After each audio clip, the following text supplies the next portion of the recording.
Every woman in my family was poisoned by their husbands. Men, am I right? So I'm 19 years old, I just started college, and I get this text from my mom that's like, I'm getting married this weekend, you can come if you want.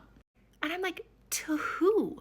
My mother has not dated for over 20 years because her first husband was the leader of a satanic cult that ritualistically abused her children and that we had been running from my entire life, which apparently turned her off from dating. My mom didn't usually have a job, but when she did, she was a librarian.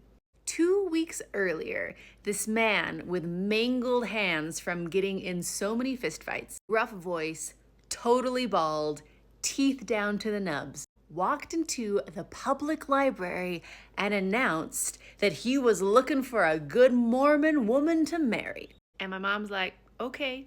So they're driving down to Vegas to get married. So I call up my boyfriend at the time. I'm like, you want to go to my mom's wedding? He's like, cool. So we go down to Vegas with them. I am meeting this guy that my mom met 2 weeks ago. Let's call him Dan. Dan converted to Mormonism very recently. He was a roofer, and I guess the people that hired him were Mormon, and he got super into this Joseph Smith guy, and he's like, I'm going to be a Mormon, I'm going to go to Utah, and I'm going to find me a good Mormon woman to marry. And boy, did he do it in record time.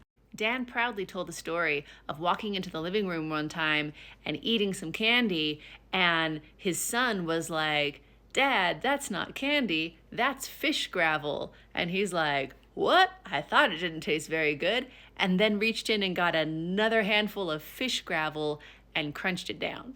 Dan tried to whiten his teeth by putting bleach in his mouth. I came home one day and there was a terrible smell in the house, and it is because Dan tried to remove his chest hair by lighting himself on fire.